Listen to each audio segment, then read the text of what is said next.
Hello friends, आज हम NCERT class 10 chapter number 1 उसके क्वेश्चन आंसर डिस्कस करेंगे। हम सारे के सारा सिलेबस करेंगे और सारे के सारे चैप्टर के क्वेश्चन आंसर डिस्कस करेंगे। डिटेल में डिस्कशन होगा, आप एक एक चीज समझेंगे, आपको रिटर्न में भी सारा मामला मिलेगा। आइए डिस्कस करते हैं, शुरू करते हैं एनसीईआरटी के क्वेश्चंस। सबसे पहला क्वेश्चन यहां पर आपके सामने क्या रहा होगा, देखना जी। यहां पर आपके सामने जो चीज गिवन है, जो सवाल है, उस सवाल में आपको कहता है, सुनना जी, why should a magnesium ribbon be cleaned before burning in the air. यह कहता है आप एयर में बर्न करते हो मैग्नीशियम रिबन को। मान लीजिए ये आपके सामने मैग्नीशियम का रिबन है और इसको पहले क्लीन करते हैं आप, सैंड पेपर से साफ किया जाता है। वो कहता है सैंड पेपर से साफ क्यों करते हैं? देखो मैं बताता हूं बेवकूफी क्या होती है, यहां पर लोग क्या बेवकूफी करते हैं। वो कहते हैं इसके बाहर ऑक्सीजन की एक लेयर बन जाती है, ऑक्सीजन रिएक्ट कर जाता है, ये मैग्नीशियम ऑक्साइड बन जाएगा। ये बाहर के सरफेस की बात है। अब देखो, मान लो आपके पास मैग्नीशियम है ऑलरेडी, प्लस ऑक्सीजन आपका रिएक्ट कर जाएगा इसके साथ आउटर सरफेस पर, और आपके पास किस चीज की फॉर्मेशन हो जाएगी? MgO, magnesium oxide. Magnesium oxide की आपके साथ फॉर्मेशन हो जाएगी। अब सवाल यह है, जब मैग्नीशियम ऑक्साइड बन रहा है, जब आप इसे साफ करोगे, क्लीन करोगे, क्लीन करने के बाद जब इसको बर्न किया जाएगा in the presence of oxygen, क्या बनेगा? White powder. वो भी क्या होगा? Magnesium oxide. मतलब बर्न करने के बाद भी मैग्नीशियम ऑक्साइड बन रहा है, और जब आपने साफ नहीं किया, डायरेक्ट लेके, तब भी मैग्नीशियम ऑक्साइड है। डिफरेंस क्या है? यही तो समझाना था। और कोई भी किताब, मैं कहता हूं आप नेट पे देखें, कोई बुक देखें, कोई बुक इसको समझाती नहीं। यही तो अपनी एजुकेशन, इतना घटिया लेवल अपनी एजुकेशन का, क्योंकि कई टीचर्स ये सोर्स हमारे पास ऐसे नहीं होते। तो सुनना ढंग से, इसका कहना यह है जब बाहर की लेयर रिएक्ट कर जाएगी, पूरा मैग्नीशियम रिएक्ट नहीं करेगा। दूसरी बात, ये मैग्नीशियम ऑक्साइड जब मैं इसको हीट करूंगा, कुछ हिंड्रेंस प्रोड्यूस कर सकती है, जलने में दिक्कतें पैदा कर सकती है, थोड़ी बहुत, ज्यादा नहीं कर सकती। क्यों? क्योंकि जब मैं जलाऊंगा ऑक्सीजन की प्रेजेंस में, इसे हीट करूंगा, तो ऑक्सीजन की प्रेजेंस में हीट करूंगा ना, ऑक्सीजन तो चाहिए, और ऑक्सीजन होगी उतनी अच्छी आग लगेगी। लेकिन इसका कहने का मतलब यह है, जब मैं इसको साफ करूंगा, इस पे सैंड भी लग सकती है। ये अट्रैक्टिव नेचर का होता नहीं है, बट फिर भी साफ कर। अट्रैक्टिव नेचर का मतलब, जैसे अपने पास ये आयरन नेल्स, लोहा है, लोहे के टुकड़े हैं, कील, कुछ भी मान लो, और मैं यहां पर मैग्नेट लेके आता हूं, मैग्नेट इनको अपनी तरफ अट्रैक्ट करती, अट्रैक्टिव नेचर की होती है। लेकिन मैग्नीशियम वो अट्रैक्टिव नेचर का नहीं होता। वो अट्रैक्टिव नेचर का तब होता तो वो डायमैग्नेटिक होता है, पैरामैग्नेटिक होता, तो अट्रैक्ट नहीं कर सकता। हम साफ क्यों करते हैं? ताकि अच्छे ढंग से रिएक्शन बन जाए। हमें मैग्नीशियम ऑक्साइड तो चाहिए, लेकिन ये वो मैग्नीशियम ऑक्साइड नहीं है जो हमें चाहिए। क्यों? क्योंकि ये मैग्नीशियम ऑक्साइड व्हाइट पाउडर की फॉर्म में होगा। क्या होगा? व्हाइट पाउडर की फॉर्म में। और ये पाउडर की फॉर्म में नहीं है, ऑक्सीजन आके जस्ट वहां बैठी है, रिएक्शन अच्छे ढंग से वहां नहीं हुई है। मैग्नीशियम ऑक्साइड दुनिया बोलती है बनती है, लेकिन बनती नहीं है। अब सुनो, अगर आपने कहा मैग्नीशियम ऑक्साइड की लेयर बन चुकी है, मैग्नीशियम ऑक्साइड फॉर्मेशन हो चुका है, ध्यान रखना, मैग्नीशियम ऑक्साइड स्टेबल कंपाउंड होता है, और स्टेबल कंपाउंड फर्दर रिएक्ट क्यों करेगा? वो रिएक्ट नहीं करेगा। मान लो फिर भी रिएक्ट करवाना चाहे, फिर भी क्या बन रहा आपके पास जलने के बाद? पाउडर की फॉर्म में मैग्नीशियम ऑक्साइड ही बन रहा है। क्या यह बात क्लियर है? बाहर जो लेयर बनती है मैग्नीशियम ऑक्साइड की, फर्जी लेयर बनती है, रियल लेयर नहीं बनती। हमें मैग्नीशियम ऑक्साइड पाउडर की फॉर्म में मिलना चाहिए, पाउडर की फॉर्म में हमें मिलता है, ऐसे रिएक्ट नहीं करता। दूसरी बात, अगर आप इसे मैग्नीशियम ऑक्साइड बोल ही दो कि ना हम तो मैग्नीशियम ऑक्साइड बोल लेंगे, बनता है, बनता तो नहीं, फिर भी बोल लो, कोई बात नहीं। लेकिन ये जो बना है ना, ये जो मैग्नीशियम ऑक्साइड बना है, ये केवल सरफेस पे बना है। मान लो आपके पास ये कलर दिख रहा होगा आपको, येलो कलर, ये आपके पास क्या है? ये आपके पास मैग्नीशियम का रिबन था, और ये रिबन था तो आपकी लेयर केवल सरफेस पे बनी है, केवल बाहर बनी है। अंदर का जो ये पोर्शन है, यहां पर मैग्नीशियम ऑक्साइड कभी भी नहीं बनेगा। और मैग्नीशियम ऑक्साइड नहीं बनेगा हमें तो पूरा मैग्नीशियम रिबन जलाना है। मान लो ये मैग्नीशियम रिबन है, इसके बाहर लेयर बन जाएगी, इसके अंदर का रिएक्ट कैसे करेगा, इसके अंदर वाले को भी रिएक्ट करवाना है, इसलिए हम साफ करते हैं। और साफ करने के बाद क्या बन जाता है, मैग्नीशियम ऑक्साइड की रिबन बन जाती है। आप देख सकते हैं कैसे बनता है, ये बनेगा कैसे, आओ देख लेते हैं इसका आंसर। ये रहा, magnesium gets covered with layer of magnesium oxide, layer हो जाती है, और लास्ट में बनता है भी, बर्न होने के बाद क्या है, मैग्नीशियम ऑक्साइड ही बनता है व्हाइट पाउडर की फॉर्म में। फ्लेम कैसी आएगी, यहां से जो आग निकलेगी प्योर व्हाइट होगी, ब्लाइंड प्योर, ब्लाइंड मतलब आप उसको ध्यान से देखते रहोगे थोड़ी देर तक आप अंधे हो जाओगे, इतनी व्हाइट लाइट होती है, इसलिए उसको देखना नहीं होता। अब चलते हैं नेक्स्ट क्वेश्चन की तरफ। नेक्स्ट क्वेश्चन सुनना जी क्या कहता है। Right a balanced chemical equation, एक केमिकल इक्वेशन आपको लिखनी है, किस चीज की लिखनी है वो भी देख लो। Solution of barium chloride sodium sulphate in water, water में रिएक्शन होगी मतलब एक्वस लिख देंगे इनके पीछे, वही वाटर होता है। Insoluble barium sulphate solution sodium chloride, insoluble का मतलब क्या होता है, आओ देखते हैं। पहली बात ये होगा BaCl2 होता है जी बेरियम क्लोराइड, कैसे बना बताऊंगा। सोडियम सल्फेट क्या होता है, ये होता है जी Na2SO4। अब ये फॉर्मूले कहां से आए, यही तो जानना है जी। इसी को जानने के लिए देखो जी, हमारे पास ग्रुप नंबर 1 है प्रोडिक टेबल में, ग्रुप नंबर को क्या बोलते हैं, हम बोलते हैं हलीना की रब से फरियाद। लेकिन जब ग्रुप 2 की बात आती है तो ग्रुप 2 में क्या आता है, वो कहता है ग्रुप 2 की बात देखते हैं। ग्रुप 2 में कहेगा BEMG बेटा मांगे कार स्कूटर बाप रोए। यहां पर BA जो है ना वो बेरियम है, इसका क्या रोल है इसमें, आओ देखो। ये जो पहली लाइन है ग्रुप 1 है, इनकी वैलेंसी 1 होगी, और जो ग्रुप 2 है इनकी वैलेंसी सबकी कितनी होगी, 2। अगर चार्ज की बात करें तो सब पे चार्ज होगा जी +2, आप कैलकुलेट करके देख सकते हैं। जब इस पे चार्ज +2 है, क्लोरीन पे कितनी वैलेंसी होती है, 1, चार्ज भी -1, तो मैं लिखूंगा BA उसकी वैलेंसी उसके नीचे 2, क्लोरीन उसके नीचे उसकी वैलेंसी, तो मैं इसको इसके साथ इसको इसके साथ कंबाइन करूंगा, ऐसे करते थे लफड़े, तो क्या बन जाएगा, BA के साथ 1 लिखूंगा नहीं, Cl कितना बन जाएगा, 2 बन जाएगा। ये बेरियम क्लोराइड है, उसने क्या कहा है, बेरियम क्लोराइड। अब सोडियम सल्फेट का क्या फार्मूला है, Na2SO4। ये कैसे आया कि सोडियम 2 लूं, देखो जी यहां सोडियम है, इसकी वैलेंसी 1 है, बिल्कुल है। अब सल्फेट क्या होता है, देखो जी H2SO4 सल्फ्यूरिक एसिड सबको पता होता है। अब इसमें से हाइड्रोजन निकाल दो, कितने निकलेंगे, 2 है तो दोनों निकाल दो, एक हाइड्रोजन पे प्लस चार्ज आएगा और 2 हाइड्रोजन है तो इन पे टोटल चार्ज कितना आएगा, +2। अगर इन पे +2 है, बाकी जो बच चुका है, क्या बचा हुआ है अपने पास, SO4, इस पे +2 है, चार्ज इक्वल होगा, इस पे 2 है तो क्या होगा 2, बट माइनस साइन होगा, चार्ज अपोजिट होता है बट इक्वल होता है। ये बोला जाता है जो कोई भी कंपाउंड जुड़ेगा equal in magnitude opposite in charge, equal in magnitude मतलब 2 ये है तो 2 ये अपोजिट चार्ज, ये प्लस हो तो ये क्या माइनस। जैसे आपने NaCl सुना होगा, NaCl कैसे बना होगा, Na पे +1 चार्ज है जी, ये रहा, तो क्लोरीन पे कितना है जी, -1, ऐसे जुड़ते हैं। अब सल्फेट पे कितना होता है जी, इस पे होता है जी -2। तो देखो इसको भी मैं आपको जोड़ के दिखा देता हूं, इधर ही जोड़ देता हूं, देखो SO4 पे कितना, 2 लिखूंगा जी, चार्ज हो वैलेंसी हो, और जो सोडियम है उस पे कितना, उस पे 1 है जी, तो मैं लिखूंगा Na कितना जी, 1। कंबाइन करो, Na है जी, इसको इसके साथ, इसको इसके साथ, क्या बनेगा जी, Na के पीछे 2, SO के पीछे 4, Na2SO4। यही हमने लिखा है, यही तो लिखा है हमने। आई बात समझ में, आई थिंक इतनी क्लियर होगी।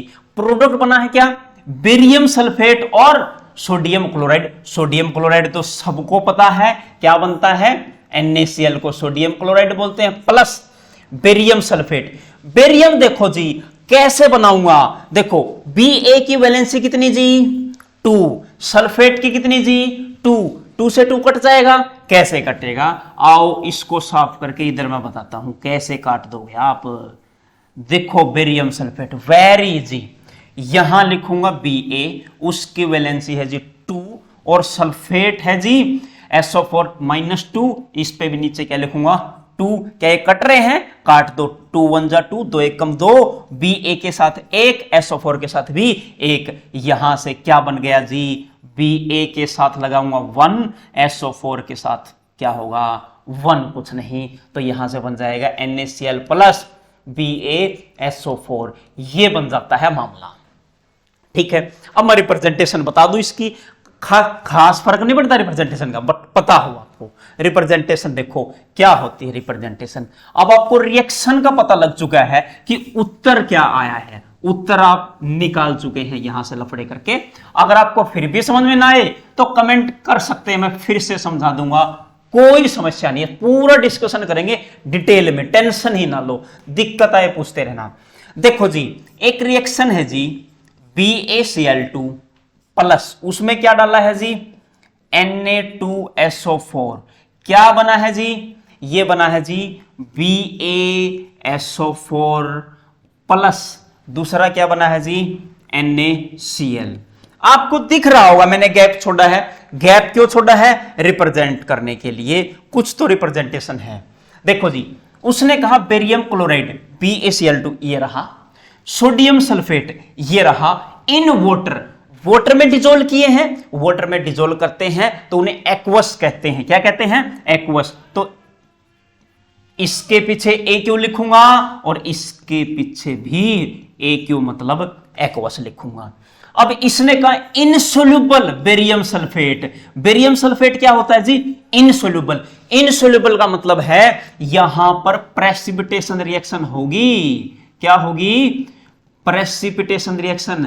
प्रेसिपिटेशन क्या होता है, प्रेसिपिटेशन वो होता है जहां पर जिस रिएक्शन में प्रेसिपिटेट बने। अब ये प्रेसिपिटेट क्या है, किसी रिएक्शन में करवाते टाइम दो आयन, जैसे यहां पर बेरियम के साथ क्या जुड़ा है, यहां पर देखो बेरियम के साथ क्या जुड़ा है सल्फेट, ये दोनों जब जुड़े होंगे SO4 2- और ये +2, ये दोनों जब जुड़े होंगे, जुड़ने के बाद इन्होंने सॉलिड की फॉर्मेशन कर ली, क्या कर ली, यहां से सॉलिड बन गया, और सॉलिड वो क्या है इनसोल्यूबल, वाटर में डिजोल्व नहीं होगा, वो कंटेनर के नीचे जाके बैठ जाएगा, ठीक है नीचे जाके बैठेगा, तो इसलिए इसे लिखूंगा क्या सॉलिड फॉर्म। और इनसोल्यूबल है प्रेसिपिटेट मतलब एरो नीचे की तरफ। देखो किसी रिएक्शन में H2 गैस निकलती है तो एरो ऊपर की तरफ की गैस आई उड़ के चली गई, अब सॉलिड प्रेसिपिटेट हुआ, इनसोल्यूबल है नीचे बैठेगा तो एरो नीचे की तरफ। और NaCl वाटर में डिसॉल्व होगा क्योंकि वाटर हमने डाला था एक्वस था, तो इसके पीछे क्या लिख देंगे एक्वस। ये सिंबॉलिक रिप्रेजेंटेशन है। हुआ क्या इस रिएक्शन में, देखो जी ये कंटेनर है, मैंने शुरू में क्या किया, शुरू में इसमें डाल दिया, उसने कहा बेरियम क्लोराइड डालो BaCl2, लो जी ये BaCl2 आ गया यहां पर, ये रहा। उसने कहा सोडियम सल्फेट डालो, Na2SO4 डाला जी, ये आ गया। जब ये आए मिक्स हुए ये प्रोडक्ट बना, देखो ये प्रोडक्ट बना, इस प्रोडक्ट में से हुआ क्या, जो ये BaSO4 है ये सॉलिड बन के नीचे बैठना शुरू हो गया, बिल्कुल कंटेनर के नीचे बैठ जाएगा, बिकर के टेस्ट ट्यूब के नीचे बैठ जाएगा, और NaCl यहां पर वाटर में घूमता रहेगा। इसलिए इसको एक्वस, इसको एक्वस, इसको सॉलिड, और इसको क्या लिखा है एक्वस लिखा है। सिंपल रिएक्शन थी, आई थिंक ये समझ में आ गई होगी। अब चल लेते हैं आगे जी, ठीक है जी।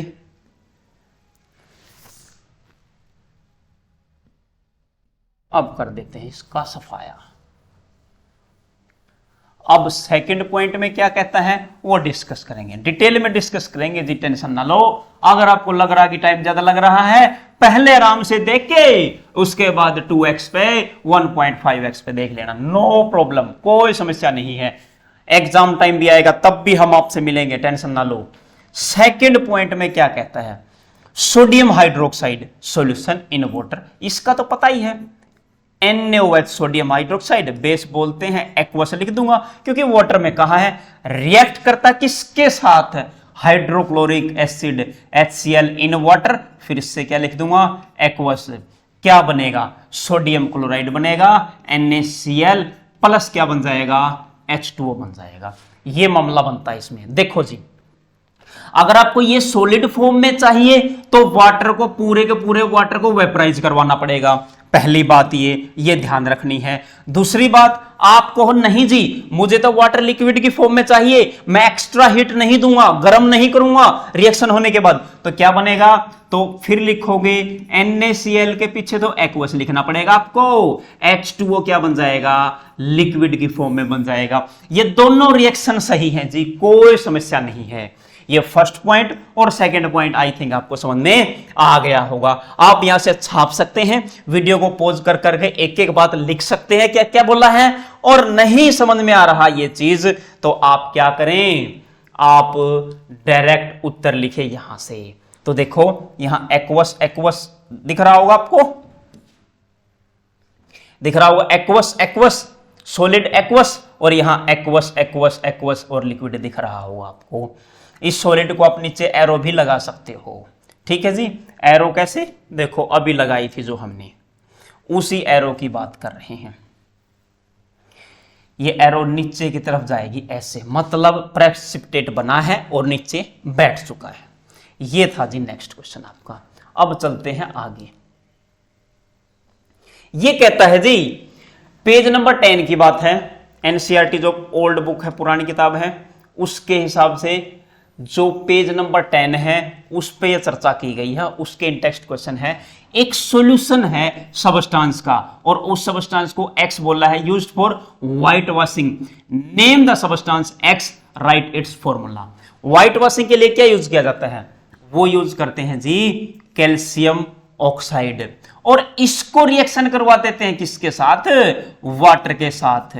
ये लो जी, ये CaO नाम है इसका सबस्टांस X का, और हिंदी में इंग्लिश में बोले तो कैल्शियम ऑक्साइड बोला जाता है, जिसे कैल्शियम ऑक्साइड प्लस H2O के साथ जो रिएक्शन करवाई है इसमें सेकंड में, तो क्या बन जाएगा, यहां कमाल की बात आएगी जी, सुनना, CaOH2 का होल ट्वाइस, और ये क्या है सेलेक्ट लाइम, क्विक लाइम, आपको अभी पता लग जाएगा। इसे बेस भी बोला जाता है, क्या भी बोला जाता है, बेस।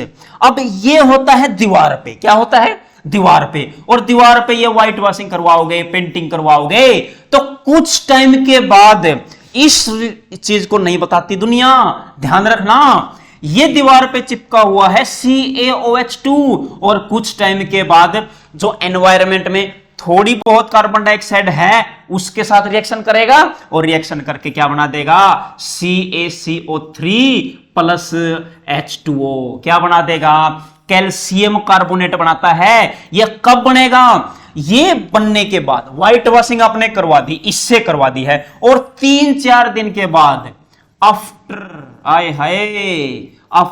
3-4 डेज, 3-4 दिन के बाद वो कार्बन डाइऑक्साइड के साथ रिएक्शन करेगा और कैल्शियम कार्बोनेट बनाएगा, और कुछ अमाउंट ऑफ वाटर निकलेगा, और वो वाटर उड़ जाएगा, वो इवेपोरेट हो जाएगा अपने आप, कोई समस्या नहीं है। और ये क्या है मैं बताऊं दोस्तों, चमक आ जाएगी इसके लगते ही, चमकने लगेगा आपका कमरा, जहां आपने व्हाइट वॉशिंग करवाई वो चमक पैदा कर देगा। और यही जो मार्बल्स आपने देखी है ना, क्या देखी है, मार्बल्स, टाइल्स, पत्थर, ये देखे होंगे मार्बल्स वाले, ये मार्बल्स फॉर्मूला किसका है, CaCO3 का, इसलिए चमक आती है, इसीलिए चमक आती है। ये व्हाइट वॉशिंग वगैरह कैसे लफड़े किए गए, सबसे पहले इनको पढ़ा गया कि देखा गया, आहा चमकदार है, चमक रहा है, ऐसी चमक कमरे में कैसे दाऊं, उसको स्टडी किया गया, पढ़ा गया, उसका केमिकल फॉर्मूला देखा गया, और केमिकल फॉर्मूला देखा तो ये मिला और ये मिला, तो इसको हीट करके देखा गया। जब मैं देखो CaCO3 को हीट करूंगा तो क्या बनेगा, CaO प्लस CO2, ये बन जाएगा। और ये तो एनसीईआरटी में भी गिवन है। जब आप एनसीईआरटी में डीकंपोजिशन रिएक्शन पढ़ोगे, डीकंपोजिशन रिएक्शन में CaCO3 मिलेगा, हीट करोगे CaO प्लस CO2 गैस बाहर निकल जाएगी। आई थिंक ये मामला भी आपको क्लियर हुआ होगा। आप यहां से भी लिख सकते हैं, और नहीं तो अपने पास एक चीज और है लिखने के लिए, क्या है जी, यहां से आप चिपका सकते हैं। The substance whose solution in water used for white washing is calcium oxide, CaO, उसे क्विक लाइम बोलते हैं। फॉर्मूला क्या है, CaO। Calcium oxide solid form में होता है जी, calcium oxide quick lime. Water में घोलोगे, और सफेदी करने वाला घोलता नहीं है क्या पानी में, H2O लिक्विड में घोलेगा तो बन जाएगा COH2, एक्वस सॉल्यूशन होगा।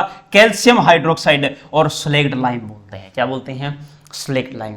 आपको याद करना पड़ेगा लाइम किसे कहते हैं, फिर से सुन लो दोस्तों, लाइम किसे कहेंगे हम, लाइम नीचे ले आते हैं। लाइम जो कैल्शियम के कंपाउंड बनेंगे ना, कैल्शियम किसी के साथ जुड़ेगा उसे हम लाइम बोल देंगे, क्या बोल देंगे, लाइम। अगर ये ऑक्सीजन के साथ जुड़ा या फिर वाटर, अच्छा ऑक्सीजन के साथ जुड़ा तो सबसे छोटा कंपाउंड बनेगा कैल्शियम का, ये जल्दी से मैं बोल दूंगा CO, कैल्शियम, जल्दी से बोला इसलिए नाम दिया गया क्विकली, जल्दी से बोलो क्विक लाइम। प्लस वाटर में घोल दोगे, वाटर में घुलने के बाद CaOH2 बन जाएगा और इसका नाम बदल जाएगा स्लेक्ड लाइम। क्या बन जाएगा, स्लेक्ड लाइम। ये क्विक लाइम का फॉर्मूला आपको याद हो, स्लेक्ड लाइम का फॉर्मूला भी आपको याद हो। कैल्शियम ऑक्साइड बोलते हैं, कैल्शियम हाइड्रोक्साइड बोलते हैं।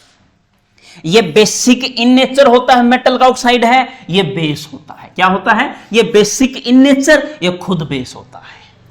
आई थिंक समझ में आ गया होगा। आप छाप ले यहां से, ये रहा जी आपके सामने। अब चलते हैं नेक्स्ट पे, सुनो जी क्या कहता है नेक्स्ट में। देखो नेक्स्ट क्वेश्चन, नेक्स्ट प्लीज। ये बैक हो गया, ये था, ये अभी देखा था, ये था जी। देखते हैं, Why is the amount of gas collected in one test tube in textbook exercise activity कहता है 1.7। कोई बात नहीं, सारा मामला देखें, एक्टिविटी पूछने, एक्टिविटी पे एक्टिविटी।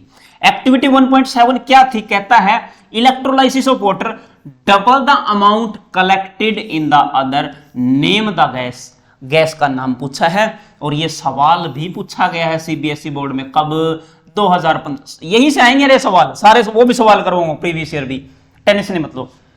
पहली बात इसने जिक्र किया है इलेक्ट्रोलाइसिस का। ये क्या होता है मामला, इसी को देखते हैं पहले। देखो इलेक्ट्रो और यहां पर है लाइसिस। लाइसिस का मतलब होता है ब्रेक डाउन होना। क्या मतलब, ब्रेक डाउन होना, टूटना कह लो, हिंदी में बोलो तो टूटना। लाइसिस का मतलब, लाइसिस एक ग्रीक वर्ड है, आपको लाइसिस कहीं भी मिल जाए, क्या है लाइसिस, पूरी साइंस में कहीं मिल जाए, उसका मतलब क्या होता है, टूटना। क्या मतलब है, टूटना। और इलेक्ट्रो का मतलब यहां पर है इलेक्ट्रिसिटी की हेल्प से। क्या, with the help of electricity, electricity डालेंगे किसी सॉल्यूशन में और टूट जाए क्या, कोई कंपाउंड। कैसे, मान लो ये ले लिया हमने सॉल्यूशन, इसमें एक इलेक्ट्रोड यहां डाली, ये रही, एक इलेक्ट्रोड यहां डाली, ये रही, और इनको जोड़ दिया है किसी इलेक्ट्रोलाइसिस कंपाउंड से। यहां पर आपकी बैटरी लगेगी और जोड़ दिया है। जब मैं ये जोड़ूंगा, यहां पे क्या है जी, यहां पे है वाटर, इसे बोला जाता है इलेक्ट्रोड। क्या बोला जाता है, इलेक्ट्रोड। एक इलेक्ट्रोड ये, एक इलेक्ट्रोड ये। इलेक्ट्रोड दो टाइप की होती हैं, एक तो होगी जी आपकी एनोड और एक क्या होगी जी आपकी कैथोड। ये होता है जी एनोड कैथोड का मामला। एनोड पे हमेशा क्या होगा जी, ऑक्सीडेशन होगा, और कैथोड पे हमेशा क्या होगा जी, रिडक्शन होगा। मतलब एनोड पे आप जाओगे, मतलब मान लो ये एनोड है तो आपको इलेक्ट्रॉन देने पड़ेंगे वहां पर, और कैथोड पे अगर जाओगे आपको इलेक्ट्रॉन मिलेंगे। अब लेना देना मिलना क्या मतलब है, मान लो मेरे पास एक कंपाउंड है NaCl, वो मुझे तोड़ना है, कैसे टूटेगा, Na प्लस और Cl क्या माइनस। या फिर सोडियम जा रहा होता, सोडियम से इलेक्ट्रॉन लिया जाता, Na प्लस बन जाता, तो ये Na कहां जाता, जहां इलेक्ट्रॉन देना पड़ता, और Cl से Cl माइनस बनता, Cl कहां जाता, जहां उसे इलेक्ट्रॉन मिलता, उसके बेसिस पे। लेकिन 10th में ये एक्सप्लेन करने की जरूरत नहीं होती, हमें केवल क्या पढ़ना है, इसमें है जी H2O। क्या है, H2O। ये रहा H2O, और ये जब टूटेगा तो H2 प्लस क्या देगा, O2। इसे आप बैलेंस कर सकते हैं। बैलेंस करने के अपने पास दो तरीके हैं, टू मेथड। पहला, यहां पर हाफ से मल्टीप्लाई कर दो, ये बैलेंस हो गया। एक ऑक्सीजन मल्टीप्लाई करोगे, एक ऑक्सीजन इधर, दो हाइड्रोजन, एक ऑक्सीजन दो हाइड्रोजन। या फिर आप H2O लिखो, आप H2 प्लस O2 लिखो, और यहां दो ऑक्सीजन है तो यहां दो ऑक्सीजन कर दो, आपने कर दिया। यहां हाइड्रोजन 4 हो गई, यहां हाइड्रोजन 2 कर दो। ये दोनों ही तरीके बैलेंस करने के हैं, ये भी ठीक है, ये भी ठीक है, आप किसी भी तरीके से बैलेंस कर लेते हैं।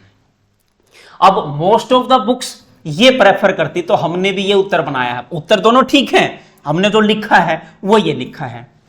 अब मान लो आपको क्या लफड़ा करना था इसमें, देखो बिल्कुल ये तो थी प्रोसेस समझाने के लिए कि सवाल क्या कह रहा है। अब इसमें क्या था, आप डायरेक्ट उत्तर कैसे लिखते, डायरेक्ट कैसे पता लगता आपको, उसका उत्तर देखते हैं। देखो जी, इलेक्ट्रोलाइसिस ऑफ वाटर, वाटर को तोड़ना। इलेक्ट्रोलाइसिस का मतलब अभी बताया था, इलेक्ट्रिसिटी से टूट जाएगा पानी। मतलब इसमें वाटर है, बैटरी लगा के इलेक्ट्रिसिटी दूंगा और वाटर टूटेगा, और वाटर टूटेगा तो देखो जी, ये है जी वाटर, ये टूट जाएगा इलेक्ट्रोलाइसिस से। डीकंपोजिशन रिएक्शन का एक एग्जांपल है ये, मैं बता रहा हूं। इलेक्ट्रोलाइसिस से टूट जाता है, H2O था, टूटेगा, इलेक्ट्रोलाइसिस है, ये पूरा लिख लेना आप। प्लस क्या है, O2। बैलेंस करोगे, ऑक्सीजन 2 ऑक्सीजन 2, इधर क्या 2, ये बैलेंस होगी। यानी कि इसके कितने मॉलिक्यूल मिले आपको, 2। ऑक्सीजन के कितने मिले, 1। यानी कि एक कंटेनर में आपको ऑक्सीजन का 1 मॉलिक्यूल मिलेगा, प्लस दूसरी जगह आपको डबल अमाउंट मिलेगी, किसकी, हाइड्रोजन की। अगर वो कहे डबल अमाउंट किसकी, हाइड्रोजन की मिलती है जी डबल अमाउंट। क्या मिलती है जी, लिख सकते हैं डबल अमाउंट ऑफ हाइड्रोजन, और इसकी अमाउंट क्या है, उससे आधी है, जो हाइड्रोजन की मिली है उससे आधी। ये था मामला, जस्ट सिंपल। क्या आपको ये समझ में आ रहा है क्या, इसका उत्तर देख लेते हैं। ये रहा जी, इसका उत्तर आ जाएगा भी, ये आ गया, ये है जी H2 plus O2, 2 molecule of water on electrolysis give, hydrogen gas के 2 मिलेंगे, 1 मॉलिक्यूल ऑक्सीजन का मिलेगा, और यही हमने चाहिए था। और उस गैस का नाम पूछा इसने, क्या नाम है जिस गैस का, जो जिसकी अमाउंट डबल हुई है, वो हाइड्रोजन है। बस जस्ट सिंपल, आप यहां से लिख सकते हैं, फोटो खींचे। देखो मैं एक बात कहूंगा, आपको स्क्रीनशॉट की बजाय आप कॉपी लेके बैठे, साथ के साथ लिखे तो बेटर रहेगा। स्क्रीनशॉट फिर बाद में लिखने में आपको बड़ी भारी समस्या होगी। अब देखो जी, अगला क्वेश्चन क्या कहता है, वेरी सिंपल क्वेश्चन है सारे ही। Why does the color of copper sulfate, copper sulphate का कलर कहता है, मैं बता देता हूं, CuSO4, ये ब्लू कलर का होता है, आपको पता हो तो। देखो एक ये चीज देखो, पूरा समझो इस चीज को। अगर आपने कॉपर सल्फेट लिया है CuSO4, तो ये होता है जी कलरलेस। क्या होता है जी, कलरलेस। अब कहेंगे कैसी मूर्खों वाली बात कर रहा है, मूर्खों वाली नहीं है ये। अगर CuSO4.5H2O के साथ लोगे तब इसका कलर कैसा होता है, ब्लू कलर होगा जी। क्या होगा जी, ब्लू कलर होगा इसका, किसका, CuSO4.5H2O। इसलिए इसको ब्लू विट्रोल भी कहते हैं, ब्लू विट्रोल के नाम से भी जाना जाता है इसको। अब सवाल देखो, copper sulphate solution change colour कहता है उसका चेंज हो जाता है when iron nails dipped in, iron nails डालूंगा तो चेंज हो जाएगा। और ये क्वेश्चन देखो मैंने दोबारा लिख रखा है और करके, मतलब 2015 सीबीएसई बोर्ड में पूछा गया था, इसलिए दोबारा लिखा। बात वही है, देखो an iron nail is dipped in the solution of copper sulphate for about 30 minute के लिए, state the change in colour observation, example कहता है, रीजन बता दो उसका, एक रिएक्शन लिख दो। देखो जी, उसने कहा है अपने पास से जी कॉपर सल्फेट CuSO4 प्लस, उसमें क्या डाला आयरन नेल्स, मतलब उसने डाल दिया Fe डालोगे तो इसका कलर ब्लू था, क्योंकि ये सॉल्यूशन ले रहे हैं जी। अब सॉल्यूशन ले रहे तो ऑटोमेटिक वाटर आएगा इसके साथ, तो इसका कलर ब्लू था। उसके बाद बन जाएगा FeSO4 प्लस Cu क्या हो जाएगा अलग। पहली बात ये सुनो, अगर FeSO4 सॉलिड फॉर्म में बनता तो ये भी कलरलेस होता दोस्तों, ठीक है जी, कैसा होता है कलरलेस होता। लेकिन जब FeSO4 डॉट 7H2 आ जाएगा, इसका कलर ग्रीन हो जाएगा, ग्रीन कलर्ड कंपाउंड हो जाएगा, ये ध्यान रहे। समझ में आई ये क्यों हुआ है? ये सिंपल रिएक्शन आपको याद हो तो डिस्प्लेसमेंट रिएक्शन, और डिस्प्लेसमेंट रिएक्शन जब पढ़ाई थी, जब ये बताया था रिएक्टिविटी, देखो रिएक्टिविटी सीरीज क्या थी, कैटरीना, मांगे, आलू, जान, फेंकू। देखो कॉपर से जस्ट ऊपर कौन है फेरस, मतलब नीचे जाओगे रिएक्टिविटी कम, या हाईली रिएक्टिव ऊपर, ऊपर हाईली रिएक्टिव, नीचे जाओगे रिएक्टिविटी कम। तो कॉपर से ज्यादा रिएक्टिव कौन है फेरस, और ज्यादा रिएक्टिव तो डिस्प्लेस कर देगा, कलर क्या हो जाएगा इसका चेंज हो जाएगा। वेरी सिंपल क्वेश्चन था जी, वेरी सिंपल। आप इसका उत्तर देखें, यहां से उत्तर देखें, ये लिख रखा आयरन नेल को डिप किया गया कॉपर सल्फेट में, डिस्प्लेसमेंट रिएक्शन होगी Fe प्लस CuSO4 प्लस, क्या बन जाएगा FeSO4 plus CuSO4, greenish colour आ जाएगा, ग्रीन कलर। ग्रीन कलर क्यों लिखा है देखो जी, यहां पर एक्वस लिखा हुआ है, एक्वस मैंने बताया इसके साथ 5H2 आता है, इसके साथ 7H2, तब ये कलर अपीयर होता है। नेक्स्ट पे लौटते हैं, नेक्स्ट देखते हैं, कहता है आइडेंटिफाई द सब्सटेंस, सब्सटेंस को पहचान लो आप।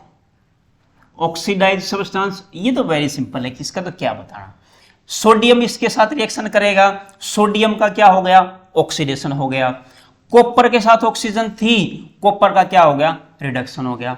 Addition of oxygen oxidation, removal of oxygen reduction. इसका क्या था, ये तो बड़ा ही बकवास सवाल था, उत्तर ले लो फिर भी आप। सबस्टांस ऑक्सीडाइड Na चेंज, और सबस्टांस रेड्यूस्ड क्या है Cu एज ऑक्सीडेशन क्या हो जाएगी हट जाएगी। एक में हट जा रही है, एक में जुड़ जा रही है। देखो सोडियम के साथ जुड़ जा रही है, इससे हट जा रही है। ठीक है जी, आगे चल लेते हैं। Next question please. ये क्वेश्चन थोड़ा सा देखो आप, ये क्या हो गया,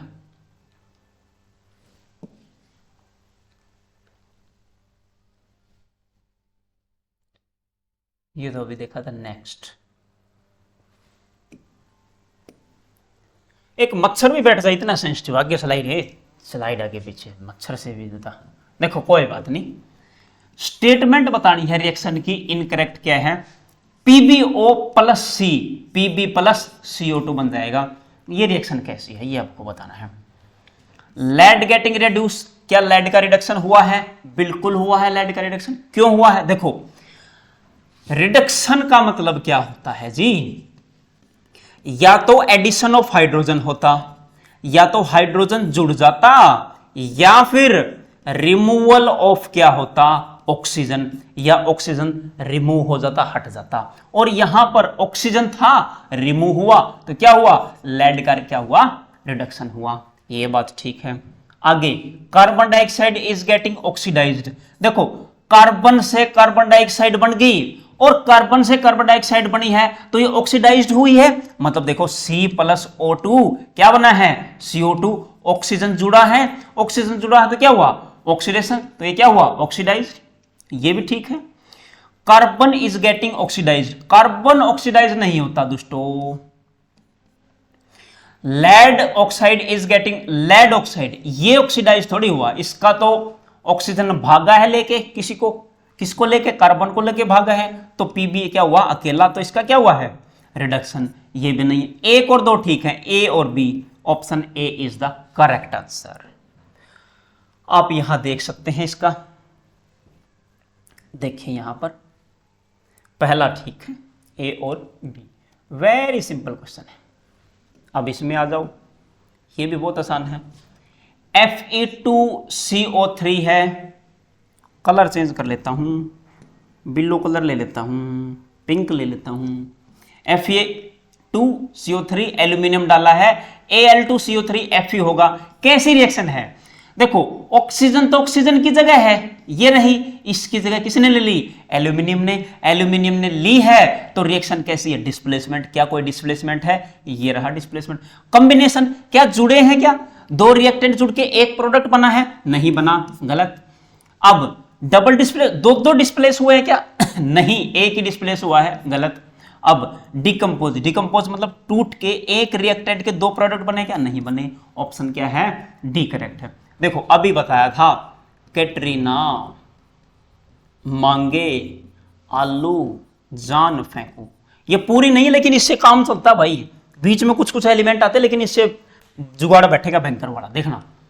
अब देखो Fe, ये रहा Fe, इसके ऊपर क्या है एल्यूमिनियम, और जो जितना ज्यादा ऊपर होगा वो उतना ज्यादा रिएक्टिव होगा, नीचे आते टाइम रिएक्टिविटी क्या हो जाएगी, कम।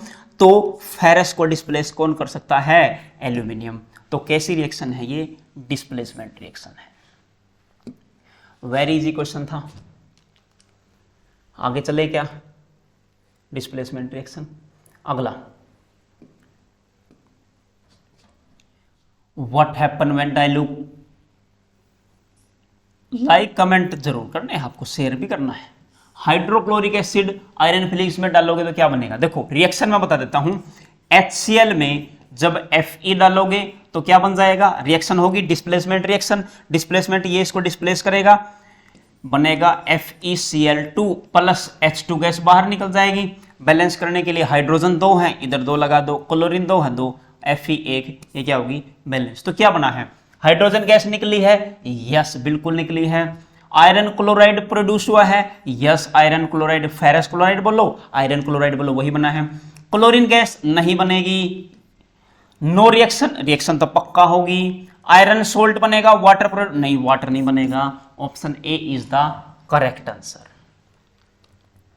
देख सकते हैं आप यहां से, यही बना है। अगला, What is balanced chemical equation? Why should be balanced? Chemical equation क्या होती है, बैलेंस केमिकल इक्वेशन क्या होती है, देखो जी इसको कैसे बताएंगे हम। मान लो मेरे पास A प्लस बी है प्लस सी है, या फिर कोई ये मान लो AB था, उसको हीट किया, बन गया A प्लस बी, ठीक है ये बन गया जो भी था, मतलब इसका वेट 50 किलो है, तो इसका मान लिया 20 किलो, इसका मान लिया कितना हो 30 किलो, दोनों का टोटल कितना हो 50, या फिर मान लो दोनों का कितना हो 25-25, टोटल कितना होना चाहिए 50 होना चाहिए। इसलिए क्या किया जाता है, बैलेंस किया जाता है।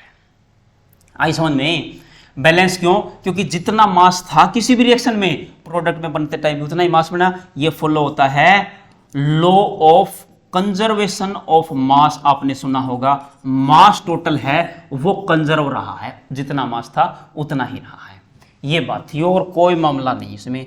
आप उत्तर यहां से छाप सकते हैं अगर आपको ज्यादा छापने की आदत है तो। ये रहा, balanced chemical equation has an equal number of atom different element, और लॉ कौन सा है, टोटल मास कांस्टेंट रहता है, law of conservation of mass follow होता है। अगला देखो जी क्या कहता है, translate the following statement, following statement को ट्रांसलेट करो केमिकल इक्वेशन में। अरे यार केमिकल इक्वेशन बनानी है, ये तो सबको आती होगी। हाइड्रोजन गैस कंबाइन करेगी नाइट्रोजन के साथ, क्या बन जाएगा अमोनिया। अब लिखूंगा H2 प्लस N2 बन जाएगा क्या, अमोनिया का फॉर्मूला होता है NH3। अब बैलेंस करूंगा क्या, नाइट्रोजन 2 इधर 1, नाइट्रोजन 2, हाइड्रोजन 6 हो गए, तो इधर क्या हो गया 3, ये हो गया उत्तर A का। अब एक बात और सुनो, आपके मन में ये डाउट आ रहा होगा कि कैसे पता आपको Fe अकेला लिखूं, H के साथ ये 2 लगाऊं, Cl के साथ 2 लगाऊं, किसके साथ 2 लगाऊं, किसके साथ 1 लगाऊं? Very simple. 5 गैस होती हैं, कौन सी 5 गैस? हाइड्रोजन, H नहीं लिखोगे, ऊपर लिख देता हूं, H नहीं लिखोगे H2 लिखोगे। नाइट्रोजन गैस है, हाइड्रोजन की जगह H2 लिखोगे, नाइट्रोजन गैस है N2 लिखोगे, ऑक्सीजन गैस है O2 लिखोगे, फ्लोरीन के साथ F2Cl के साथ Cl नहीं लिखोगे, क्या लिखोगे? Cl2। जब ये 5 आ जाए ना, hydrogen, nitrogen, oxygen, fluorine, chlorine, तब उसके पीछे आप 2 लिखते चले, खत्म हो जाएगा मामला और कोई फर्क नहीं पड़ेगा। हाइड्रोजन सल्फाइड, देखो ये क्या बनता है? H2S, burn in air, air मतलब ऑक्सीजन, क्या बन जाएगा? ये बन जाएगा SO2 प्लस क्या है साथ में? वाटर, H2O बन जाएगा। इसको बैलेंस आप बड़ी आसानी से कर सकते हो। कैसे करोगे? देखो जी, ऑक्सीजन देखो जी, सबसे पहले हाइड्रोजन 2 हाइड्रोजन ठीक है, सल्फर 1 ठीक है, ऑक्सीजन 2, और यहां ऑक्सीजन कितने हुए हैं? ऑक्सीजन हुए हैं 3। यह आपको बैलेंस करना पड़ेगा। बैलेंस करने के लिए क्या करें? देखो, या तो एक तरीका है 1/2 वाले रूल से चलें, या फिर डायरेक्ट किस वाले से चलें? 2 वाले से चलें। इसका बैलेंसिंग मेथड बड़ा आसान है, ठीक है। आप इसका क्या करोगे? कमेंट, क्या करोगे? कमेंट करके बताओगे। दूसरा, बेरियम क्लोराइड रिएक्ट करेगा अमोनियम सल्फेट के साथ, इसे साफ कर देता हूं मैं।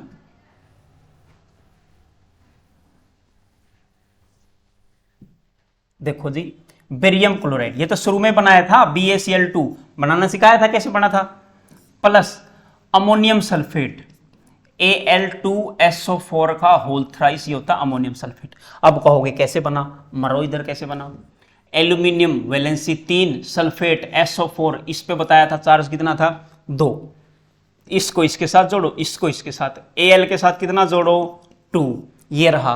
अब सल्फेट, सल्फर के साथ और ऑक्सीजन के साथ कितना? 3। तो SO4 को मैं ब्रैकेट में बंद करता हूं और 3 से मल्टीप्लाई करता हूं, यही तो लिखा है। क्या बनेगा? ये बनेगा जी aluminium chloride, aluminium chloride AlCl3 होता है, प्लस बेरियम सल्फेट होता है। बेरियम सल्फेट तो आपको पता है, BaSO4, पहले क्वेश्चन में बताया था, BaSO4। अब कंफ्यूजन हो सकता है आपको, AlCl3 कैसे लिखा? देखो, एल्यूमिनियम और क्लोरीन, एल्यूमिनियम के नीचे उसकी वैलेंसी, क्लोरीन के नीचे उसकी, एल्यूमिनियम के पीछे 1, क्लोरीन के पीछे 3, तो बन जाएगा Al1Cl कितना? 3। एल्यूमिनियम के नीचे 1 नहीं लिखूंगा, 1 तो लिखते ही नहीं, क्लोरीन के पीछे 3, और यही मैंने यहां पर लिखा है। वेरी सिंपल रिएक्शन है। अब अगला कहता है, पोटासियम मेटल है, रिएक्ट करेगा वाटर के साथ, पोटासियम का सिंबल होता है K प्लस, रिएक्ट करेगा H2O के साथ, क्या बन जाएगा? पोटासियम हाइड्रोक्साइड यानी कि KOH प्लस एक हाइड्रोजन गैस बाहर निकलेगी। ये तो वेरी सिंपल था। ये मामला आपको समझ में आया होगा। अगर आपको फिर भी उत्तर चाहिए तो आप यहां से देख सकते हैं, सारे के सारे उत्तर आपको विजिबल हैं। क्या आपको क्लियरली विजिबल हैं? बिल्कुल होंगे। अब नेक्स्ट क्वेश्चन पे चलते हैं। देखो जी, क्या कहता है नेक्स्ट क्वेश्चन में? Balance the chemical equation. आप केमिकल इक्वेशन को बैलेंस करें। HNO3 गिवन है, CaOH2 ये गिवन है, क्या करेंगे आप? देखो, इसमें ही बैलेंस कर देता हूं। यहां पर आपको नाइट्रोजन कितना दिख रहा है? 1। यहां नाइट्रोजन कितना दिख रहा है? 2। तो यहां मुझे 2 लगा देना चाहिए, लग गया। अब यहां 2 लगाने के बाद हाइड्रोजन कितने हो गए? यहां पर 2, और हाइड्रोजन कितने हो गए? 4। यहां हाइड्रोजन कितने दिख रहे हैं? 2, तो H2O के आगे कितना लगा दो? 2, बैलेंस हो गए। देख सकते हैं आप, एक कैल्शियम, एक कैल्शियम, नाइट्रोजन 1 नहीं, नाइट्रोजन 2, नाइट्रोजन 2, ऑक्सीजन यहां 3 दूनी 6 और 8 ऑक्सीजन है टोटल। यहां से 3 दूनी 6 और 2 यहां से 8 टोटल बैलेंस हो। समझ में आई बात? बिल्कुल आसान है, बैलेंसिंग तो बड़ी आसान है। NaOH H2SO4 बैलेंस करोगे। देखो, सोडियम यहां पर 2 है, यहां पर 1, आगे 2 लगा दो, ठीक। अब उधर क्या मामला हुआ होगा, ऑक्सीजन देखो कितनी हो गई, 2 और 4 6, इधर ऑक्सीजन कितनी 4 और 1, यहां 2 लगा दूंगा तो बैलेंस हो जाएगा। ठीक है, अरे बैलेंसिंग तो कर लोगे, बैलेंसिंग में तो कोई समस्या नहीं है। अगला NaCl AgNO3, Na 1 है, इधर 1 है, Cl 1 है, 1 है, Ag 1 है, 1 है, नाइट्रोजन 1 है, 1 है, ऑक्सीजन 3 है, 3 है। ये तो बैलेंस्ड है जी, पहले से ही बैलेंस्ड है ये तो, कोई नहीं। BaCl2 H2SO4, Ba 1 है, इधर भी 1 है, क्लोरीन 2 है जी, इधर क्लोरीन 1 है, आहा, तो 2 लगा दूंगा आगे, क्लोरीन 2, ठीक है। हाइड्रोजन 2 है जी, हो गए जी 2, सल्फर 1 है जी, 1 है, ऑक्सीजन 4 4, ये भी क्या हो गई, बैलेंस है। ये बैलेंस हो चुकी है जी, ये बैलेंस हो चुकी है, कोई समस्या नहीं। यहां देख सकते हैं आप, ये लिखा हुआ है जी, ये बैलेंस करके आपको दिखा रखा है। अब नेक्स्ट क्वेश्चन की तरफ चलते हैं। नेक्स्ट क्वेश्चन में क्या कहता है,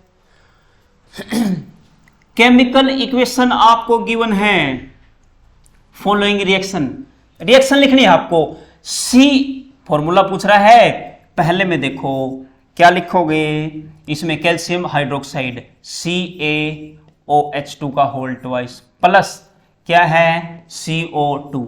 अब इसको ध्यान से देखो, इसको ध्यान से देखो, ये वही रिएक्शन है क्या हमने करी थी, बिल्कुल वही रिएक्शन है। क्या बना था, CaCO3 plus H2O, calcium carbonate बना था। मैंने कहा था ये फॉर्मूला किसका होता, मार्बल का होता, याद आया क्या, याद आएगा, यही तो मार्बल है, चमक लाएगा, सफेदी करवाओगे आपकी चमक दीवार पे यही लाएगा।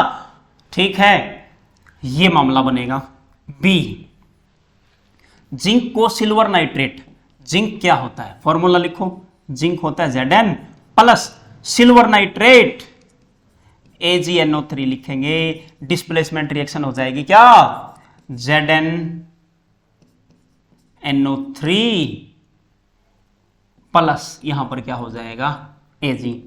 क्या हमें बैलेंस करने की जरूरत है, क्या जरूरत है, ये Ag नहीं होता जी, Ag2NO3 आई थिंक ये होता है, और वहां से 2 निकल जाएगा। कैसे पता, देखो जी, Ag पे होता है 1 वैलेंसी, NO3 पे कितनी होती है, NO3 पे होगी 1 वैलेंसी, तो क्या बन जाएगा AgNO3। बिल्कुल सही बात है जी, AgNO3 ही बनेगा।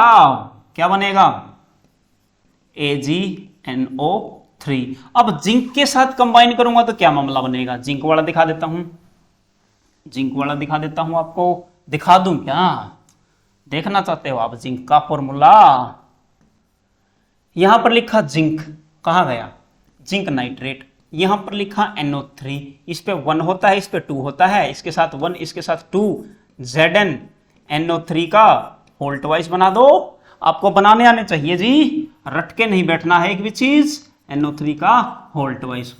ये लफड़ा हो सकता कईयों को, NO3 पे -1 कैसे ले आया, कैसे ले आया, ऐसे ले आया रे, HNO3 होता है नाइट्रिक एसिड, इसको जब मैं तोड़ूंगा, इसकी तोड़ूंगा तो एक H प्लस अलग, एक NO3 अलग, इस पे +1 है तो इस पे कितना है -1, और वही -1 मैंने यहां लिखा है रे।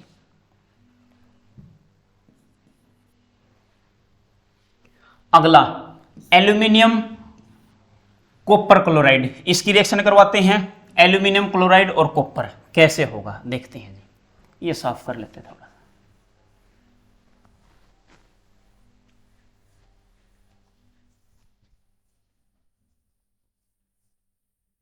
देखते हैं जी।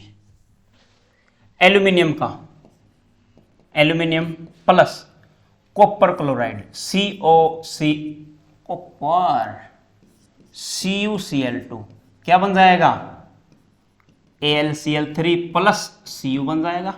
वेरी सिंपल, एल्यूमिनियम के साथ आपको कैसे पता ये बनेगा, देखो जी CuCl, इसकी 2 इसकी 1 क्या बन जाएगा, यहां से CuCl2 बन जाएगा। पहली बात, AlCl3 कैसे बनाया, एल्यूमिनियम की वैलेंसी 3, क्लोरीन की 1, तो AlCl3 बनाया। वेरी सिंपल है जी, ये तो आपको आते ही होंगे। बेरियम क्लोराइड पोटेशियम सल्फेट, ये हमने किया हुआ है रे, बस पोटासियम और सोडियम बदले हैं। क्या बदले हैं? पोटासियम और सोडियम। बेरियम क्लोराइड BaCl2 है जी प्लस पोटासियम सल्फेट। देखो सोडियम सल्फेट में Na2SO4 लिखा था, अब इसकी जगह K लिख दो, K2SO4 बन जाएगा। क्यों? नहीं तो बैक जाओ, वैलेंसी 1 है, इसकी वैलेंसी 1 है, सल्फेट की वैलेंसी 2 है, तो लिखोगे क्या? K के पीछे 2SO4 लिखोगे, सिंपल सी बात है। तो कहां पे था? ये था K2SO4, क्या बनेगा?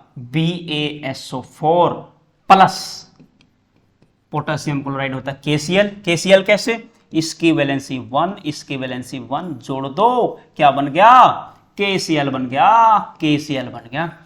ये थी जी, कोई मामला नहीं था। उत्तर आपको यहां से दिख जाएंगे, ये रहा जी आपके सामने। ठीक है जी, बैलेंस आप कर लेना अगर जरूरत है तो।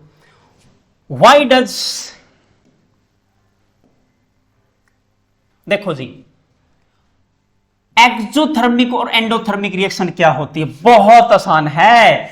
जिस रिएक्शन में आप हीट दे दो, आपको देनी पड़े हीट, तो वो तो एंडोथर्मिक, और जिसमें से हीट निकले वो एक्सोथर्मिक बताया हुआ है। ये बताया हुआ था, कैसे बताया था मैं बताता हूं। एक्सोथर्मिक और क्या? एंडोथर्मिक। कैसे बताया था? देखो थर्म का मतलब होता है जी हीट। क्या होता है? हीट। और एक्स मैंने बोला हुआ है, एक्स आप किसे बोलते हो? एक्स गर्लफ्रेंड सुना है क्या आपने? एक्स वाइफ भी होती है, देखिए तो एक्स सुना है क्या? वो एक्स, एक्स मतलब लड़का भी हो सकता, लड़की भी, जो निकल जाए। क्या हो जाए? जो निकल जाए। कहां से? जिंदगी से। जिंदगी से, उसे कहते हैं एक्स। तो एक्सोथर्मिक क्या होगी? निकल जाए। क्या निकल जाए? हीट। ऐसी रिएक्शन जिसमें से हीट निकल जाए। और थर्म का मतलब इधर फिर से क्या है जी? हीट। और एंड का मतलब क्या होता है जी? पूरी दुनिया को पता, खत्म होना। हीट खत्म हो चुकी है, आपको मसाल लेनी पड़ेगी और पीछे लगानी पड़ेगी, तब जाकर के एंडोथर्मिक रिएक्शन होगी। यानी कि यहां एंडोथर्मिक आप हीट दे रहे हो, एक्सोथर्मिक आपको हीट मिल रही है। तो ये देखो जी, इसका एग्जांपल कॉम्बिनेशन रिएक्शन होगी, वो हीट छोड़ेगी। कॉम्बिनेशन रिएक्शन जो भी होंगी वो हीट छोड़ेंगी, और जो डीकंपोजिशन होगी उसमें हमें हीट देनी पड़ेगी, उसमें हीट देनी पड़ती। Very simple. अब आगे की तरफ चल लेते हैं, आगे चल लेते हैं। देखो जी, ये है सवाल। ये क्या हो गया? ये क्या हो गया बाबा? देखो इसमें आपको क्या दिखाई देता है? Respiration. Respiration considered exothermic reaction. Respiration exothermic कैसे है? रेस्पिरेशन में हमें हीट बाहर निकालनी पड़ती है। अब एक काम करो, आप दौड़ के देखो, तेज तेज दौड़ोगे, कुछ देर के बाद रुकोगे, इतना मुंह फाड़ोगे, इतना मुंह निकलेगा, आंखें बाहर आएगी, नाक इतनी फूल जाएगी। इसका मतलब आपको एनर्जी अंदर से लगानी पड़ रही है, एनर्जी आपकी बाहर निकल रही है। और जिसमें बाहर एनर्जी निकले उसे क्या कहते हैं? एक्सोथर्मिक कहते हैं। और ऐसी एनर्जी रेस्पिरेशन में निकलती है, पहली बात। दूसरी बात, जब आप ग्लूकोज लेते हो C6H12O6, उसको रिएक्ट करवाते हो तो आपको H2O प्लस CO2 मिलता है पक्का, यानी कि ग्लूकोज टूटेगा। और जो चीज टूटेगी, टूटती हुई चीज एनर्जी छोड़ती है, वो एनर्जी छोड़ के जाएगी। वो टूटी है, एनर्जी छोड़ेगी। ये था मामला, कुछ नहीं था। Very simple, very simple. लिख सकते हैं आप इसमें, ये एक्सोथर्मिक, और इसका आंसर आप यहां से देख सकते हैं। इसकी ऑक्सीजन के साथ रिएक्शन कराओगे, CO2 प्लस H2O निकलेगा, प्लस एनर्जी तो निकलती ही है। अब डिकम्पोजिशन रिएक्शन और कॉम्बिनेशन। डिकम्पोजिशन का मतलब क्या है? इधर तो देख लो, इधर तो देख लो, ये बैठे हुए थे पास पास, आय हाय बिल्कुल पास पास, और कोई पीछे से आया मसाल लेके, और इस मसाल पे आग लगी हुई थी, और ये मसाल इसके बिल्कुल नीचे बिठा दी, पीछे से मसाला इधर से और पीछे बिठा दी। आग लगी, आग लगेगी तो भागेगी, और देखो ये भागी, कूद के देखो भागी, और भागी तो ऐसी रिएक्शन जो टूट जाए। एक था जैसे CO2 हीट करा, C प्लस क्या बनेगा? O2।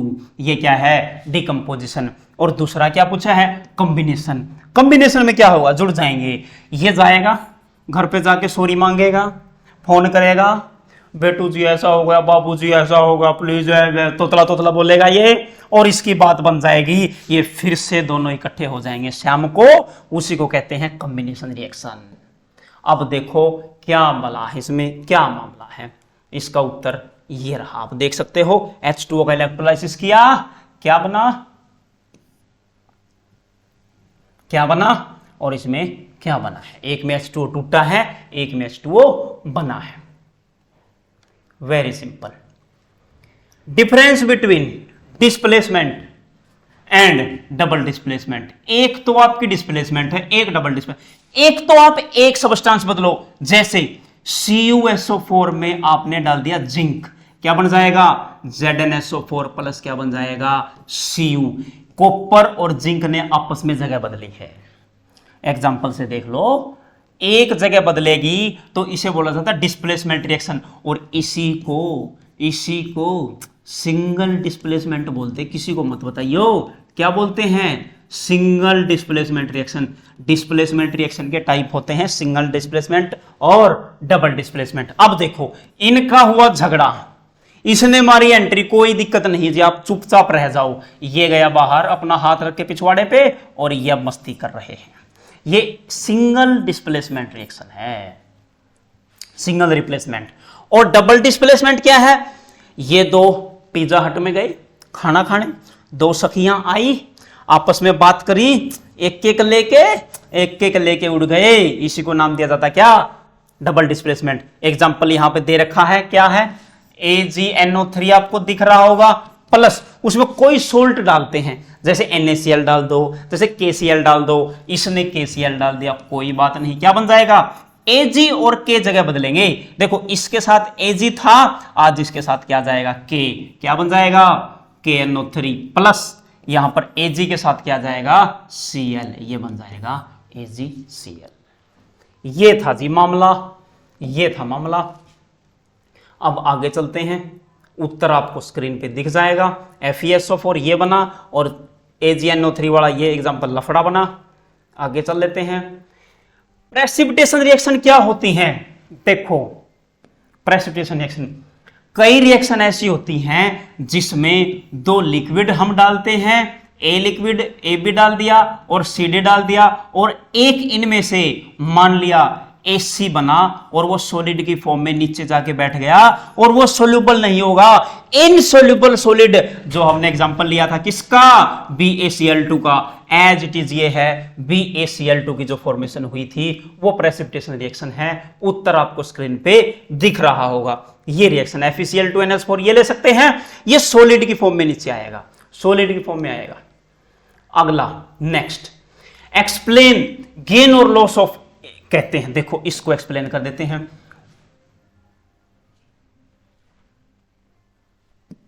पीछे वाला आ जाता है, इसको भी एक्सप्लेन कर देते हैं। देखना जी, ये ले लिया हमने पेन यहां से। ऑक्सीडेशन क्या होता है? ऑक्सीडेशन होता है लॉस ऑफ इलेक्ट्रॉन, और रिडक्शन होता है गेन ऑफ इलेक्ट्रॉन। खत्म। और इसको डिटेल में पढ़ा रखा है वहां पर, कहां पर? जब चैप्टर करवाया था। यह देख सकते हैं, ये रिडक्शन प्रिडक्शन सारा मामला लिख रखा है इसमें। अगला, shiny brown colour x on heating becomes black in colour. Black colour का बन जाता है, कौन बन जाता है? तांबे का तार। आपने देखा होगा, तांबे का तार देखा होगा, ऑक्सीजन के साथ रिएक्ट करके काला काला हो जाएगा। कैसा हो जाएगा? काला काला हो जाएगा। वो यहां से आपको दिख रहा होगा, ये कलर हो जाएगा कैसा जी? काला काला। ये मामला आपको दिख जाएगा। अगला नेक्स्ट, अब तो बड़े सिंपल है। Why do we apply paint on iron nails? Iron पे क्यों है? क्योंकि ऑक्सीजन और वाटर के साथ जब रिएक्ट करेगा, आयरन क्या बन जाएगा? जंग लग जाएगा। जंग लगने से बचाने के लिए पेंट लगाते हैं, ऑयल लगाते हैं, इलेक्ट्रोप्लेटिंग करवाते हैं, कुछ भी करवाते हैं हम। बिल्कुल सिंपल है, उत्तर आपको ये मिल जाएगा, डैमेज ना हो। अगला, ऑयल और फैट से बने हुए आइटम नाइट्रोजन। वाई ये कहता है नाइट्रोजन क्यों भरा जाता है? क्योंकि ये होंगे फैट और ऑयल से, ऑक्सीजन रिएक्ट करेगी, ऑक्सीडेशन हो जाएगा, फूड खराब हो जाएगा। रेंसिडिटी भी कहते हैं उसे, रेंसिडिटी, फूड रेंसिड हो जाता है। रेंसिड फूड हो जाएगा, खराब हो जाएगा। खराब होने से बचाने के लिए यूज करते हैं टू कीप आइटम फ्रेश, ताजे सेफ साफ ठीक ठाक रखने से ऑक्सीडेशन से बचाया जाता है। बिल्कुल सिंपल, इसमें तो कोई लफड़ा नहीं है। वन एग्जांपल कोरोजन का, वन एग्जांपल रेंसिडिटी का। आओ दे देते हैं एग्जांपल देने हैं। कोरोजन में आप कह सकते हो rusting of iron, rusting of iron, लोहे को जंग लगना। और रेंसिडिटी क्या होता है? रेंसिडिटी कोई फूड आर्टिकल है, वो फैट या ऑयल से बना हुआ है, उसकी ऑक्सीजन के साथ रिएक्शन हो जाए, ऑक्सीडाइज हो जाए और वो फूड खराब हो जाए, और फूड को रेंसिड फूड कहते हैं, रेंसिड फूड कहते हैं। ये आपको यहां दिख जाएगा, देखो जी यहां पर देख सकते हैं रिएक्शन देखें, रस्टिंग ऑफ आयरन का फॉर्मूला क्या होता है वो देखें, और रेंसिडिटी देखें। ये चैप्टर में भी पढ़ाया हुआ था। ये था मामला। अब मिलते हैं नेक्स्ट टॉपिक के साथ नेक्स्ट चैप्टर में, तब तक के लिए नमस्कार।